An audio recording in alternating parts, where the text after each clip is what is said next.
وہ جنت والا ہوگا، اور جو اس کے برعکس ہوگا یعنی جو اللہ اور اس کے رسول کے مخالف ہوگا وہ کیا ہوگا؟ جہنم والا ہوگا۔ اس میں دین، برادری، مذہب، مسلک یہ کچھ معنی نہیں رکھتے۔ خوب سوچ لیں، یہاں پر دین، مسلک، مذہب اور جتنے بھی اس طرح کے گروپ ہوتے ہیں وہ معنی نہیں رکھتے۔ امیری، غریبی اور ذات، برادری یہ کچھ بھی معنی نہیں رکھتا۔ معنی رکھتا ہے تو صرف یقین، ایمان۔ انسان کا ایمان کیسا ہے؟ اس کا ایمان جنت والا ہے یا جہنم والا ہے؟ جیسا اس کا استاد ہوگا ویسا ہی اس کا دین ہوگا۔ استاد کسے کہتے ہیں؟ جو کسی چیز کا جاننے والا ہے، چاہے وہ دنیوی اعتبار سے ہو یا دینی اعتبار سے، اس کو استاد ہی کہا جاتا ہے۔ لیکن آخرت کے معاملے میں استاد جو ہوتا ہے وہ دیندار ہوتا ہے۔ جو انسان آخرت کے اعتبار سے اپنا دنیا میں استاد بناتا ہے تو وہ کیا ہوتا ہے؟ وہ استاد دیندار ہوتا ہے، اس کو اللہ کے دین کی سمجھ ہوتی ہے۔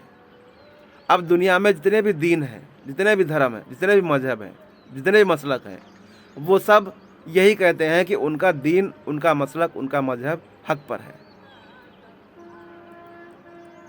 اس کی ہمیں پہچان کیسے ہو؟ اس کے لیے جو ہے ہمیں ایسے استاد کی تلاش کرنی پڑے گی جو اس حقیقت کو جاننے والا ہو۔ اور ایسا استاد کون ہے؟ وہی جو اللہ نے بتایا۔ اللہ نے اپنے بندوں کی رہنمائی کے لیے دنیا میں وقتاً فوقتاً پیغمبروں کو بھیجا ہے۔ اب سب سے پہلے پیغمبر جو ہیں وہ کون ہیں؟ آدم علیہ السلام۔ اور آخری پیغمبر کون ہے؟ وہ ہمارے پیغمبر یعنی محمد مصطفیٰ صلی اللہ علیہ وسلم۔ ان پر نبوت کا دروازہ بند کر دیا۔ اب کوئی پیغمبر آنے والا نہیں ہے جو ہمیں اس بات کی تصدیق کر دے کہ یہ فلاں استاد صحیح ہے اور فلاں غلط ہے۔ ہمیں خود تلاش کرنی ہے۔ تو اس کے لیے وہ طریقہ، وہ قانون ہمیں جو ہے اپنانا ہوگا جو ہمیں اس بات کی پہچان کرا دے کہ استاد کون سا صحیح ہے۔ بغیر استاد کے کچھ بھی ممکن نہیں ہے، خوب جان لو۔ استاد کی اہمیت بہت ہے انسان کے اندر، یعنی انسان کی زندگی میں استاد کی بہت بڑی اہمیت ہے۔ اس کا استاد جیسا ہوتا ہے ویسا ہی اس کا عمل اور وہی اس کا دین ہوتا ہے۔ یہ ہمیں قرآن بتائے گا۔ جب ہم قرآن کو سمجھیں گے، اس میں غور و فکر کریں گے، تو ہمیں اس بات کی پہچان ہو جائے گی کہ کون سا استاد ہمارے لیے صحیح ہے اور کون سا غلط ہے۔ اللہ نے انسانوں کو دو حصوں میں تقسیم کیا ہے، ایک جنت والے اور دوسرے جہنم والے۔ جو انسان جیسے ان لوگوں کے ساتھ میں رہے گا اس کا عمل ویسا ہی ہوگا، اور وہ وہیں جائے گا جہاں وہ لوگ جائیں گے جیسا عمل کر رہے ہیں۔ عمل کے حساب سے فیصلے ہوں گے۔ انسان اپنے آپ کچھ بھی کہتا رہے کہ ہم بہت بڑے دیندار ہیں اور بہت بڑے یعنی جو ہیں عامل ہیں، کچھ بھی کہہ لے اپنے آپ کو، لیکن اللہ کے نزدیک یہ کچھ اہمیت رکھتا ہی نہیں۔ وہ تو یہ دیکھے گا جو اس نے دنیا میں اپنے پیغمبر بھیجے ان کے نقش قدم پر کون سے لوگ ہیں۔ جو اللہ کے پیغمبروں کے نقش قدم پر چلیں گے وہ کیا ہوں گے؟ حق والے ہوں گے۔ اور باقی کیا ہیں؟ جیسے یہودی، عیسائی اور جو ہے دنیا کے دیگر مذہب ہیں، ویسے ہی آج مسلمانوں کے اندر بھی تمام فرقے بنے ہوئے ہیں، ان کا بھی شمار اسی میں آتا ہے۔ شیعہ سنی جتنے بھی فرقے ہیں وہ شیعہ سنیوں سے ہی نکلے ہوئے ہیں۔ کتنے ہی فرقے ہوں وہ سب یا تو شیعوں کے فرقے ہوں گے یا پھر سنیوں کے فرقے ہوں گے۔ جیسے ہی عیسائی، یہودی دیگر مذہب ہیں ویسے ہی شیعہ اور سنی بھی مذہب ہیں۔ ان کا دین حق سے کوئی لینا دینا نہیں ہے۔ خوب دھیان سے سن لیں، ان شیعہ اور سنیوں کے یعنی جو فرقے ہیں ان کا دین سے کوئی تعلق ہے ہی نہیں۔ یہ دین سے نکلے ہوئے ہیں۔ جیسے باقی کے لوگ، باقی کے مذہب جو ہیں وہ دین سے نکل گئے، اللہ کے دین سے نکل گئے، ویسے ہی یہ شیعہ اور سنی بھی اللہ کے دین سے باہر نکل گئے ہیں۔ یہ اپنے آپ جو ہے ان کی خام خیالی ہے کہ ہم جو ہے حق پر ہیں، ایسا کچھ بھی نہیں ہے۔ اس کی تصدیق کون کرے گا؟ ہمیں قرآن بتائے گا۔ جب ہم قرآن میں غور و فکر کریں گے تو پتہ چلے گا کہ ان کا دین سے کوئی لینا دینا ہے ہی نہیں۔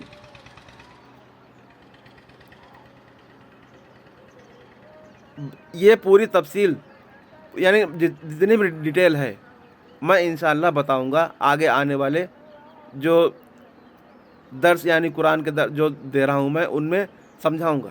یہاں پر اللہ کیا کہہ رہا ہے کہ وہ جو کافر ہوئے، جو لوگ کافر ہوئے وہ ایمان لانے والے نہیں ہیں۔ کیوں؟ کیونکہ اللہ نے ان کے دلوں پر مہر لگا دی۔ ختم اللہ علی قلوبہم، ان کے دلوں پر اللہ نے کیا ہے؟ مہر لگا دی۔ وعلی سمیعہم، ان کے کانوں پر بھی مہر لگا دی۔ وعلی ابصارہم، اور ان کے آنکھوں پر بھی مہر لگا دی۔ اب کیا ہے؟ نہ تو یہ دیکھ سکتے ہیں، نہ سن سکتے ہیں، نہ ہی ان کے دل میں کوئی ایسی بات آ سکتی ہے جو حق والی ہو۔ یہاں پر مہر لگانے سے مراد جو ہے وہ حق بات ہے کہ یہ ان کو یعنی حق بات نہ تو سن ہی سکتے ہیں یہ حق بات کو، اور نہ ہی ان کو کوئی حق چیز نظر آئے گی، اور نہ ہی یہ ان کے دل میں کوئی حق بات بیٹھ سکتی ہے۔ کیوں؟ کیونکہ اللہ نے ان کے دلوں پر مہر لگا دی، دلوں پر، کانوں پر، آنکھوں پر مہر لگا دی ہے۔ نہ تو یہ حق سچائی کو قبول کر سکتے ہیں اور نہ ہی اس کو دیکھ سکتے ہیں۔ اگر ان کے سامنے کوئی حق بات کہے تو وہ اس کو نظر انداز کر دیتے ہیں، اس کی بات کو انسنا کر دیتے ہیں، اس کی بات دل تک پہنچنے ہی نہیں دیتے ہیں۔ اور ایسا ہی اپنے یعنی ماننے والوں کو، چاہنے والوں کو بھی یہی کہتے ہیں۔ ان کے یعنی جو اس طرح کے استاد ہیں جن کو اللہ نے بتایا یہ کافر ہو چکے ہیں، ان کی باتیں سنو گے تو تمہیں لگے گا کہ ان سے بڑا کوئی دیندار ہے ہی نہیں۔ ان کی نمازوں کو دیکھ لو، ان کے روزوں کو دیکھ لو، ان کے دیگر عمل دیکھ لو، ان سے بڑھ کر کوئی ہے ہی نہیں۔ لیکن کیا ہے؟ وہ گمراہیت کے دلدل میں دھسے ہوئے ہیں کیونکہ انہوں نے اللہ کے دین کو چھوڑ دیا۔ جو اللہ کا دین ہے اس کو انہوں نے چھوڑ کر اپنے الگ فرقے بنا لیے۔ اس وجہ سے کیا ہے کہ وہ اللہ کے دین سے باہر ہو گئے۔ میں پہلے بھی کہہ چکا ہوں، پھر کہہ رہا ہوں کہ میں شیعہ اور سنیوں کے تمام فرقوں کو مسلمان مانتا ہی نہیں، سرے سے خارج کرتا ہوں۔ ان کے اندر اگر ہمت ہے تو اپنے آپ کو ثابت کر کے دکھلا دیں، اور یہ کم وقت میرے پاس آئیں گے ہی نہیں۔ یہ جانتے ہیں کہ ان کے پاس میرے کسی بات کا جواب ہے ہی نہیں، اس لیے جو ہے یہ میری باتوں کو نہ تو سنتے ہیں یعنی اور نہ ہی کسی کو سننے دیتے ہیں، کیونکہ یہ جانتے ہیں کہ اگر میری باتوں کو پبلک سن لے گی تو ان سے سوال ضرور کرے گی کہ یہ شخص اتنے سالوں سے تمہارے بھگو کے جوتے مار رہا ہے، تم اس کی بات کا جواب کیوں نہیں دیتے؟ اس لیے کم وقت نہیں آتے یہ، اور نہ ہی اب مجھے ان سے کوئی بات کرنی ہے۔